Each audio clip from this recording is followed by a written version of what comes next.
Алтайда туған ағарман. Әңгіме. Автор Айзат Рақыш. Шілде туған шақ. Маңғыс Алтайдың мамырда киген көк көйлегі шілдеде тіптен түлі түскеніп, құбылып кеткен. Жұпар әтірін себінген сұлудай Алтайдың алуан гүлдердің хош иісіне мастанған кезім. Батыр Алтайдың осындай аруға тән сұлулығы да бір бойына жетеді. Тек оны көрер көзбен, тұшына сезінер жүрек болса болғаным. Қаракемер аңғарында жалғыз үй отырған қорықшы отбасы үйреншікті тірліктерінің әуенімен әурем. Бөренеден қиып салған үйдің кіреберісінде жасамыс әйел сүт тартып отыр. Қою кілегей ыдысқа сыздықтай тамады. Қаракөлеңке үй ішінде қызы дастархан қамдап жүр. «Апа», деді ол сәлден соң дәлізге шығып. «Апа, дастарханға тәттілер салайын ба?» «Қалалықтарға тәтті таңсық дейсің бе? Одан да құрт ірімшік, майгілегей қой молдап. Қазір ешкімге ештеңе таңсық болмауға айналды ғой, апам». Қаладан 3-ші курсын тәмамдап келген қызы Көркем анасының сөзін қостай қоймады. «Ұмытшақсың-ау, қалада жүріп менімен телефон арқылы әр сөйлескеніңде ауылдың дәмін сағындым деп бастайтынсың. Сол сағанышың бекер-ау», деп Айман қызын қағытты. Ана сөзіне ренжи қойған қызы көрінбеді. Қайта қара торы жүзі алаулап, ырғып басып үйгеніп кетті. Ауыл дәмі деген сөз қыз жүрегіндегі туған өлкесіне деген қатпарлы сағыныштың құпия сөз еді. Бар сағынышын осы бірақ сөзге байлап, анасы етектегі ауылға телефон байланыс тартатын тұсқа шығып, амандық саулық сұрасқанда айтар аяулы сөз еді. Түтін иісін сағындым десе, келіспей қалатындай, сөзінің сырағасын ауылдың дәмін аңсадымнан бастайтын. Алып шаһарда жүрсе де, жер шары картасына бір ноқат болып та түспеген аядай ауылын ойлап сарғаятын. Мұндағы ұйыған тыныштық ырыс құттың қамалындай сезіледі. Көркем қалада уақытқа бағынатын, ал ауылына келгелі бері уақыт бұның ұрқына көніп, дегенне мойынсынғандай баяу жылжиды. Айманның қалалықтар дей салғаны бүгін қорықшы үйіне қаладан келген қонақтар аялдамақ. Жас шыға, жер дегдіп, кісі аяғы бір басылмайтыны бұларға жаңалық емес. Қонақжай дәстүрлері бойынша меймандарын түстеп тігендемей, құрақ ұшып, бәйек болып жатқандары. Әрі алыстан Алтайдың сұлулығына аңсар ауып, ат арытып, ер тоқым жастана жететіндерді бұлар тіптен қошеметтейтін. Шетел асып кетпей, Алтайды көруге құмартқандардың саны соңғы жылдары артып келеді. Одан табыс тауып қарық болмаса да, жергілікті халықтың көңілі тоқ. Алтай ұмытылмасын. Алтай аңыз болса, алыстағыларды сиқырымен тарта береді десіп қуанысып қалатын. Алтайды мекендеген жұрттың шүкіршілдігі бір бөтен. Ауылдары бұрынғыдай байқуатты көрінбесе де, қасиетті топырақтан табан аудармай отырған тәкаппарлықтары тағы бар. Көркемнің ояғының күлтізген, кенеттен басталған тау нөсерінің сартыл еді. Жаңа ғана ашық тұрған кешкі аспан тұтқиылдан түйіліп, ызғары сүйектен өтер жауынын төктай келіп. Оқыстан бұзылатын тау күніне әбден сыралғы болып алған қорықшы үйі әбігерге түсе қоймады. Шаруаларын дер кезінде тиянақтап, үйлеріне еніп үлгерді. Қаланың дүзі жолына ғана лайықталған қонақтардың мәшинелері бір жерде батып қалмас мына нөсерде. «Кешікті ғой», деді әкесі Нұрлыбек сырт киімін шешіп жатып. Техникалық көмек шақыратын телефондарында байланыс та жоқ. Бір қарағайдың түбін паналап түнеп қалмасын деп інісі Төрегелді әзілдей жөнелді. «Техникалық көмек дегенің өзі жоқ болса, кімін шақырар?» деп Көркем бауырының қалжыңын қостай күлді. Осы сәт жер дүниені жаңғыртып күн күркіреді. Көктен жерге хабаршы жібергендей, күркіреу үн жаңғырғып барып тыйылды. Тосынан сап басылған жауын тамшылары шөп басына шақтай мөлдірей қонып, көк шалғынды айдындай жарқыратып жіберді. Айнала жаңа бір түске боялып, жұтына қалған. Далада мотор даусы естілді. Жол азабын тартпай-ақ жетті ғой деп Айман қуанып кетті. Осы апасы Көркемге періште көрінеді. Өзгелер үшін шын қуанып, басқаның мұңын өз мұңына бетер жоқтайтыны әсіресе тамсандырады. Бәрі андыздай үйден шықты. Шынында да Алматыдан Өскеменге бір тоқтап, одан төмендегі ауылға ақсақ киіктей жән аялдап, нөсерлете жеткен қонақтар екен. Көктен алғаш болып атып түскен әйел жан-жағына таңдайға қарады да көкке қолын созды. Кемпір қосақ, қандай әдемі! Мойнындағы фотоаппаратын кемпір қосақ нұрына малынған атырапқа бағыттады. Қалалық тікбақай деп ойлады Көркем әйелдің тұрысына қарап. Өзгелері өзара амандасып үйге беттеді. Келгендердің дені бір мекемеде істейтін әріптестер екен. 6 айдың нөсерінен соң ауада денені қалтыратар сыз пайда болды. Күн көрмеген, желдің өтінде тотықпаған қалалықтарға бұл сыз қаңтардың аясындай әсер етті. Үйге кіруге асыққандары да содан. Кешкі күн ауадағы сызды сейілткісі келіп, болмашы сәулесін шашып, шілдеде тоңдырған айыбын жуғысы келгендей. Қазаны жері жақтан бір түспейтін Айман қонақасын әлде қашан әзірлеп қойған. Бабымен піскен марқаның еті буы бұрқырап дастарханға келе қалды. Көркем апасына қолғабыс жасаумен қазан ошақ жанынан шығар емес. Қонақтардың керегін тауып беріп, лап-лап етеді.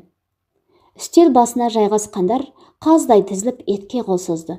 Қалалық қыз Бағлан алдындағы мәзірдің қойдың еті екенін білген соң жеуден тартынып отыр. Оның ұғымында қойдың еті қонақ келгенде тартуға болмайтын жаман жәутік ас еді. Ал мұндағылар марқаның етін мақыттап, сорпасын бал татиды деп мәз. Сол баяғы аңқылдақ қалыптарын бір өзгермепті, деді меймандардың басы Жәнібек. 6 ай жарықтық өзгермесе, бізде не өзгер күтесің деп Нұрлыбек сорпасын сораптай ішіп. Әлі күнге қазақы қасанып, жамбасақ сұрамайсыңдар. Ас суда тегін, дарқан көңілдерің тіпті тарылмапты деп Жәнібектің келте шашты сәнқой бәйбішесі Райгүл де сөзге араласты. Бізге қоңқайшылдық жараспайды, деді Айман Көркем ауыстырып әкелген шәугімнен ыстық шай құйып отырып. Қазақшылығымызды қоңқайшылдық жеңе алмас, деп сенімді раймен сөзін сабақтады Нұрлыбек. Біз қоңқай болсақ, мына тікшеген Бағланға марқаның етін мысқалдап сататын едік қой деп Төрегелді әзіл қойлығына басып, әпкесіне сыбыр етті. Өз сөзіне өзі мәз бола, екі иығы дірілдей күлді. Күлкіге булыққан інсін Көркем басынан нұқып қалды. Мұнысы еркелеткені. Бағлан, дәм алмадың ғой. Айман кірпияз әйелге қонақжайлық көрсетіп еді, ол қабағын ашпады. Мен бүгін вегетарианмын, деді де өзі қалап құйдырған қара шайына ернін тигізді. Бағлан қабырғасы майдан жіңішкеріп кеткен қойдың етін жеу үшін де жүрек керек деп әріптесіне қалжыңдаған Баубек әйелдің алдындағы мүжілмеген қабырғаға қол созды. Қойдың етінен қорқатын ретіңіз жоқ, есіміңізде қоймен байланысты. Бағлан әпке деп Көркем кешкі ас бойы алғаш рет әңгімеге араласты. Оның сөзіне үлкендер жағы күлісіп басылды. Жүзі шытынай қалған Бағланды Нұрлыбек жадыратуға кірісті. Ерте туған қозыны Бағлан дейді. Қызымның қоймен байланысты деп қойып қалғаны содан ғой, деп ештеңені көңілін алмайтын ақ жарқын мінезімен әңгіме ауанын өзгертіп жіберді. Әкем толық айтпады. Шындығында ерте туған семіз қозыны Бағлан деп атайды. Төрегелдінің бұл жолғы сыбырына Көркем басын шайқады да қойды. Әзілге шынысының әр сөзіне күле берсе, ендігі езуі теріс айналып кетемеді. Қоңқайшылдық демекші, масқара болғанда, ондайлар ел ішінде біртіндеп пайда болып келе жатыр. Әрі жыл санап қатарлары артып, өздерін жаңашыл қоғамға тым бейімделген сұңғыла жандарымыз дейтін көрінеді. Бір үйдің моншасының жөндеуі ұзаққа созылып, көршісіне өтініш етсе, әлгі қоңқай кісі басынан пәленше теңге сұрапты. Соны айтып, ел жағасын ұстап жүр. Нұрлыбектің сөзіне қалалықтар тіксіне қоймады. Жалғыз ғана Бағлан, қоңқай деген кім деп қабағын керді. Қоңқайдың кім екенін білу үшін Оралхан Бөкейдің қарғыс хикаятын оқу керек, деді де Көркем дастарханда жаңалық қамына кірісті. Бағлан иығын қиқаң еткізіп, төргі бөлмеге қалдырған фотоаппаратын мойнына асынып, далаға шығып кетті. Көргеуде оқыса да түсінбес деп ойлаған Көркемнің көзі қарсы алдындағы Баубекке түсті. Ол әлденен есіне түсіре алмағандай, маңдайын тыржитып аз кем отырды да, ақыры сұрағын ортаға тастады. Сол қоңқай аязды түнде адасып, үйіне тап болған 3 жігіттен жамбас ақысына неше сомнан талап етіп еді, деп маңайын шола қарады. Бұл жолы емен жарқын ақтарылған күлкіні суық қабақпен сейіткен ешкім болмады. Астан соң төрегеді қос жігітті ертіп, алау жақпақ болып, отын сарайға беттедім. Ауыл балаларының әдетімен қасына ерген жігіттерге арсалаңдап алдына шыққан күшігін мақтай жөнелді. Бұл бөрібасардың тұқымы, шешесі асыл тұқымды төбет еді. Өткен қыста қасқырға жем болды деп, өзіне секірген күшігін тұмсығынан сипап өттім. Қасқырға желінсе, нашар төбет болғаны ғой деді. Дәмді етке тойған ұлан салқын ауаны кеудесін толтыра жұтып тұрып, жоқ, нашарлығынан емес, көзсіз батырлығынан кеттім. Қасқырлар қамап алыпты. Көпке жалғыз шамасы келсін бе? Тулақтай тартыпты, деп Төрегелді жетім күшігін тағы бір еркелетіп, отын сарайдан бір құшақ қу отын алып шықтым. Алау тез ақ жағылды. Үлкендер жағы әңгіме төккен құрып, үйде қалып қойды. Отты айнала отырған ауылдықтар мен қалалықтар сөзді не деп жүріптарын білмей біраз дағдарды. Ортақ тақырып таба алмай отырған түрлері. Ақыры ас үйден шаруасын тиянақтап келген Көркем ортаға бір ұсыныс тастады. Ежелгі қазақтар секілді отты айнала отырыппыз. Енді сол ата-бабамызға бір еліктеп өлең жыр айтайық. Бір қызығы қыздың ұсынысын бәрі қостай кетті. Мен бастайын деген Бағлан орысша жыр оқыды. Баубек бір өлеңмен үзінді айтып құтылды. Ұлан тақпақ қана білетін, оны бала кезінде Аяз атаға арнап жаттағанын айтып сырғақтады. Төрегелді әпке тұрып іні сөйлемейді деп тауып кеттім. Көркем қалада жүргенде өзі жаттаған өлеңінің шығу тарихын қысқаша баян қылды. Бұл шығыстан шыққан Ғалым Қалибекұлы деген ақын ағамыздың Оралхан Бөкейге арнап жазған өлеңі. Мұзтаудың мұзбалағы оралмады деп аталады. Қыздың қоңыр дауысы кешкі тымық ауада сыр мен мұңға көмкеріле әдемі естілді. Жырдың әр тармағына көзден кеткен, алайда көңілден бір өшпеген кемеңгерге деген сағынышпен аңсау самалы аңқып тұрды. От жалыны тыңдаушылардың жүзінде ойнап, тыныштық күйін асыра түсті. Көркем жырын жалғастыра берді. Өр Алтай, мен қайтейін биігіңді, сұрмерген атып алды күйігіңді, тағдырдың салғанына шара бар ма? Шыңғыстай, кім басады күйігіңді? Күншілдер мұз жалады, тұз жалады, 30 қыз одан бетер қызғанады, 20 жыл өтсе дағы оралмады, Алтайдың ақиығы мұзбалағым. Өлең оқылып бітсе де тыныштық тарқамады. Әркім өз ойымен отқа қарап үнсіз қалған. Мұңайтып тастадың ғой бәрімізді. Бағланның неге томсарып қалғанын білмеймін, өйткені ол тек орысша ғана оқиды. Ұланның үндемегені ұйқысына келгені. Баубектің тыныштықты бұзғанын ұнатпағандай, өзгелері жапа-тармағай жауаптаса жөнелді. Иә, мен тек орысша кітаптар оқимын. Онда тұрған не бар? Бағлан шарт етті. Жаңағы мүлгіген тыныштықтың ізі де қалмады. Көп ретте әдебиет туралы пікір таластыра алмаймын. Бірақ соған қарап, мені мүлдем меңіреу көрме. Мұзбалақтың Оралханның оралмағаны расында да өкінішті. Мұңды өлең ой туғызады. Ол ойды біздің Баубек бұзады. Ұлан, саған Көркемнің беріле оқыған жыры қатты әсер етіпті. Қызу пікір сайыстың шаласын тұтаттың деп Баубек әріптес құрдасына тағы қалжыңдады. Әпке, сен өзің әдебиет деген отты тұтатып қойып, тасада тып-тыныш отырсың. Бұл жарамайды деген Төрегелді үйінен домбыра алып шығып әнге бастады. Жеткіншектің жігерлі дауысы түнгі ауаны тербетіп, ғашығына қосыла алмаған мұңлықтың зарын төкті. Домбыраның қос шегінен төгілген шерлі әуенге түн мүлгіп, ай өнерліні жарық еткісі келгендей нақ төбеге ойыстым. Көркемнің аяғын құша еркеле жатқан күшігі Төрегелді ән бастағанда кеудесін көтеріп отырып алды. Иесінің әнін тыңдауы алғаш рет емес тәрізді. Өздерің шектерінен романтик екенсіңдер, тіпті еттеріңде лирик тәрізді деп Баубек Көркемге күшігін меңзеді. Қыз күлімдеп басыны изеді. Інісінің әнін бұзғысы келмей, сөзден қашқан сыңайы бар. Ән қос шектегі әуенге ілесе тыңғанда, алқа қотан отырғандар қол соқты. Күшік үріп жіберді.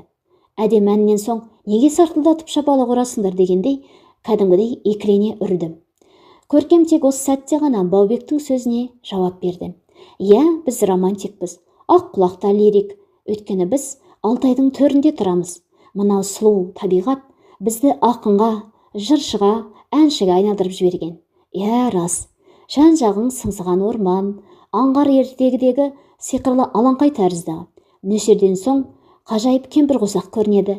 Ай қол созында тұр. Жұлдыздар қаладағыдай ноқат емес, баданадай болып көз құрады. Баубек алау маңындағы дала өнерінен кәдімгідей әсерленіп, көсіле сөйлеп кеттім. Қазір домбыраны үйлерінің төріне сувенир есебінде ілетіндер көбейіп кетті ғой. Сендерде бәрі тірі, бәрі жанды екен деп ұланда пікір қостым. Бағлан толған айды суретке түсірмек болып оқшаулау шығып кетті. Біз жақта, яғни ауылда, ондай жансыз домбыра жинайтындар аз секілді. Әр қазақтың үйінде домбыра ойнай білетін кем дегенде бір жан болады деп Көркем ашық мақтанды. Ұйқым келмейді, отырлады ұйқымды. Кірпігім ілінбейді, айқаспайды бұл түні. Отты үстемелеп салған Баубек әндете сөйледі. Міне, Алтайға келгелі небәрі 2 күн. Баубек жышы болып барады деп, ұлан енді досын өзі әзілге шақырды. Ұйқым келмейді дегені бар Оралхан жазушының. Рас, шынымен де ұйқысыз ғұмыры мәңгілікке ұласты. Кім айтады, Оралхан ұйқыда деп? Көркем от жалынына қадала қарап, қиялдана сөйлеп отыр. Қала тірлігінен шаршап келген қыздың туған ауылынан сая, жанына рахат тапқан қалпы байқалады. Ұшқыр қиялы оны от ішіне алып кіріп, билете жөнелді. Күйдірмейді, алас ұрғызып алқындырмайды. Жеңіл мұң әуенімен жып-жылы, жып-жұмсақ жерді сызып, толқи билейді. Әр қимылында алапат сағыныш лебі бар. Қолын сермесе, сол сағыныш әуені отты билете, құбылмалы қимылмен шырқ үйреді. Қар қызы от қызын айналып кеткен бе? Бұл таңғажайып өлкеден қолзу маған қиынға соғайын деп тұр. Баубектің саңқылдаған даусы Көркемді елестер әлемінен суырып алды. Баубек аға, сіз Оралхан Бөкейдің кітаптарын көп оқығансыз-ау сірә деп Төрегелді қонағына сүйсіне қарап қалыпты. Бағлан көрінбей кетті, аю алып кетпесін. Ұлан орнынан тұрып, Бағлан кеткен тұсты бақыттап жылжи берді. От жалыннан жүздерін шомдырып үшеу қалды. Баубек енді салмақты раймен қалжыңнан ада байсалды жүзбен сөз бастады. Иә, кітап оқимын. Санап емес, талғап оқимын. Жұмыс шаршатқанда, қаланың ырду-дырдуынан бой тазалағым келген кездерде жаныма жақын Оралхан кітаптарын қолыма аламын. Ауылды сағынғанда, сырлыда мұңды кітапты құшағыма аламын. Ол мені ой мен сезімнің қым-қиғаш пәлсапаның шырмауына алады. Нағыз махаббаттан сағанда кітап оқимын. Кітаптан оны тауып аларыма сеніп оқимын. Қар қызын жолықтыруды арман етемін. Күншілдіктің құрбаны болған қасқа қолымды таба алсам ғой деп үрекпемін. Ту, қандай ғажап жан едің. Сендейлердің соңғы ұрпағы ортамызда әлдеқашан өліп кетті ме деп жүрсем, өтіп кетті ме деп жүрсем. Қасқыр ұлыған түнде бойжеткенге қорған болуға да ұмтылатын шығарсың. Көркем Баубектің ұзақ сөзін бөлмей тыңдап, ол тоқтағанда барып ойға ой қосты. Ал қоңқайды көрсеңіз не істер едіңіз? Төрегелді де қысынып алыпты. Отқа жақындай түсіп, сауал қойды. Баубек жауап беруге ыңғайлана беріп еді, ту сырттарынан Айманның даусы естілді. Балалар, тоңбадыңдар ма? Бөлмелерің дайын, ұйқыларың келсе, тыныға беріңдер. Ұйқым келмейді. Қос бауыр жарыса тіл қатты. Оған өздері мәз болып қалды. Жандар егіз құлындарым деп іштей еміренген Айман үйіне қарай беттеді. Қонақтар далаға шығып, дабырласып аз жүрді де, содан соң үйге кіріп, көзден қайып болды. Бағлан түсірген фотоларын ғаламторға бөлісуге байланыс жоқ, дымы құрып ұйқыға кетті. Ұлан да өзіне әзірленген төсекке қисайды. Сыртта үшеу әлі отыр. От сөнуге таяу. Оған қу қарағай салған жан болмады. Аққұлақ та арпалысып әр дыбысқа бір құлақ түргенін қойған. Алдыңғы аяғына тұмсығын қойып, мүлгіп жатыр. Ғажап тыныштық, деді Баубек орнынан көтеріле беріп, аспанға тамсана қарап. Біз күнде осы тыныштықтың құшағында бірге үйіміз, деді Төрегелді домбырасын бауырына қысып. Маужыраған мына күй арманды ойға жан бітіреді. Мен арманымда Алтайды әлемге аян туристік өлкеге айналдырып, құжынаған халықтың көз қуанышы етемін. Арманыңа жет, бауырым, Менің арманым да Алтай жарықтықпен байланысты. Қанша зерттелді дегенмен, ел арасын аруақтай кезіп жүрген аңыздар жетерлік. Сол аңыздарды ел аузынан жазып алып, Алтайдың жер-су атауларына қатысты кітап шығарар едім. Көркемде өз арманын паш еттім. Ал мен нені арман етеді дейсіңдер ғой? Келесі жылы демалыста тағы да Алтайға келіп, сұлулығына көз тояттатуды жаным қалайды. Баубек әшекейлі аспаннан назарын аударып, жанындағы әпкелі інілі екеуіне таңырқай қарады. Әдетте жастар ауылдан ұзап кетуге құмартып тұрады. Ал бұл екеуі оқып-тоқып туған жерге оралмақшы. Арманының орындалуы қиын емес екен. Мен де Алматыдамын. Егер Алтайға келем десең, әке-шешем айтамын, ауданнан күтіп алады. Көркемнің сөзін Төрегелді қостай бас изеді. Ертең Берел қорығына жолға шығамыз. Күн ашық болса жарар еді. Баубек өзін ауылына қонаққа шақырған қызға риза бола, ертеңгі бақыттарын жария етті. Ол жерге барсаң, тарихымызды бастан кешкендей боласың. Жолай солдат құлаған шатқалынан өтесіңдер. Төрегелді өз өлкесін бес саусағындай білетінін аңғартып, тәптіштеп түсіндіре жөнелді. Неге солдат құлаған аталған? Әпкем майын тамызып жақсы әңгімелейді. Інісінің сілтеуіне әпкесі келсе қоймады. Ертеңгі тірлік қауырт екенін айтып, түн тыныштығын тілеп, үйіне кіріп кетті. Онда сен айт, білетін көрінесің тарихын. Баубек бозбалаға өтініп еді, ол қысқа ғана мәлімет берді. Ертеде әскерилер мәшінемен өтіп бара жатқанын деседі. Сонда көлік жолдан тайып кетіп, шатқалға аударылған көрінеді. Солдаттар тегіс қаза тапқаны даусыз. Содан бері халық арасында солдат құлаған шатқал деп аталып кеткен. Құлағандары қандай өкінішті. Қазір жол жақсы, сайрап жатыр. Сымырап отырып береге тез-ақ жетесіңдер. Жақсы онда, ұйқымыз келмесе де кірпік іліндірейік.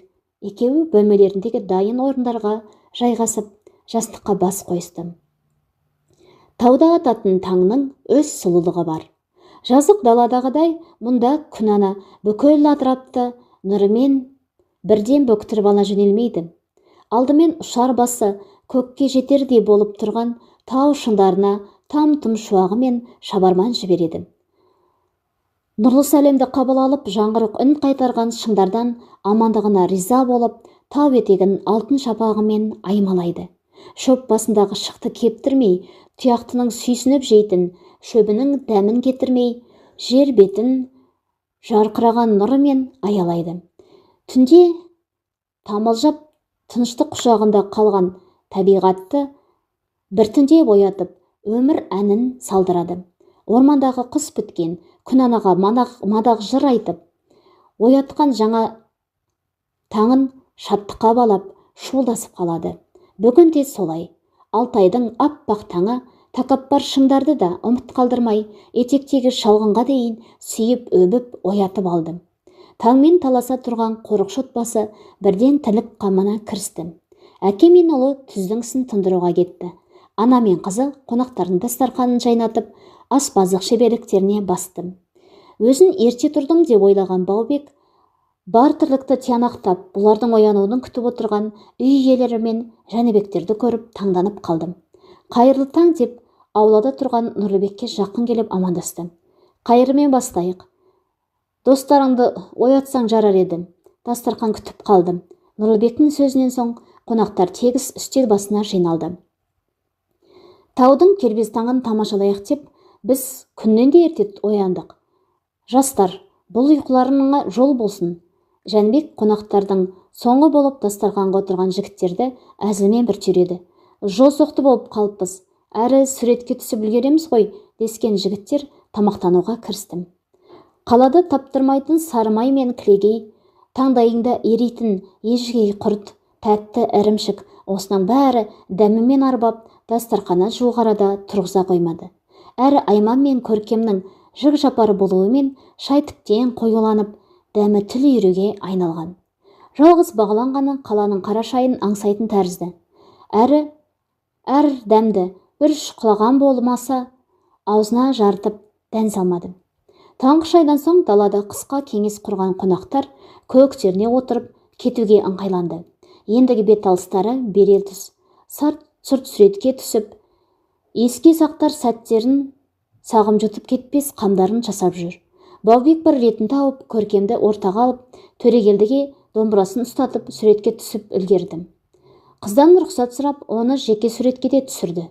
Суретші жігіттің бұл әрекетін әбес санаған үлкендер жағы көрінбеді.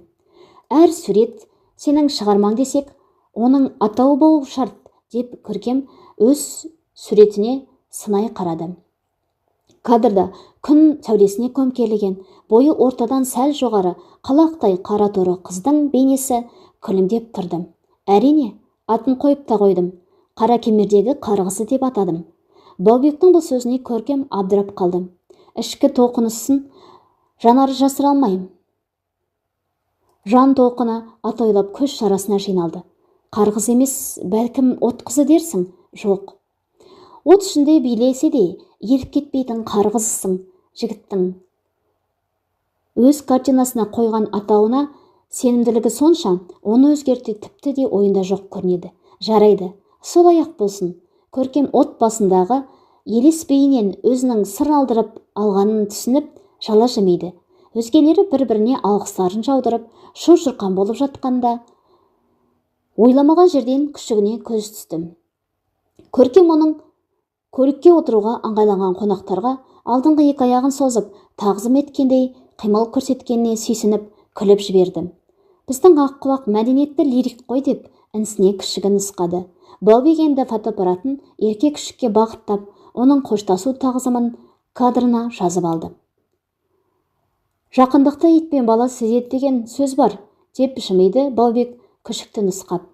Біздің қонақжайлығымыз итімізге де жұққан сыңайлы, деп Төрегелді аққұлақты еркелете басына сипады. Баубек үй иелеріне алғысын жаудырып, Алтайда тағы да жолқысы келетінін айтып жүріп, көлікке мінерінде Көркемге көз қиығын тастады. Бойжеткеннің жанары расымен де от қызындай болып, ерекше нұрға толып тұрды. Алтай асып Алатау келші, жүрекке мына бір үміт берші. Жігіттің жанарынан жолданған бұл сырға Көркемнің жауабы даяр еді. Жұлдыз жауған түндерде келем, қар қызы болып елес берем. Қыз жауабына көңілі қанаттанған суретші жігіт көлікке шапшаң мініп алыстай берді. Есік алдында иіріліп тұрған қонақжай таулықтарға бұлар да көктен қол бұлғасты. Мәшинеде келе жатқан Бағлан көзіне шалынғанның бәрін қармап қалмақ қомағай ниетпен фотоаппаратының түймешесін асығыс-үсігіс шартылдатумен отыр. Суретшіміз дейміз-ау, көргенімізді ғана көрініс етеміз. Оның астарындағы тұңғиыққа бойлау үшін сұлулыққа ғашық жүрек керек екен, деген ойға қалды Баубек. Осы сәт жүйткіген көлік солдат құлаған шатқалына тұмсық іліндіріп қалған еді. Соңы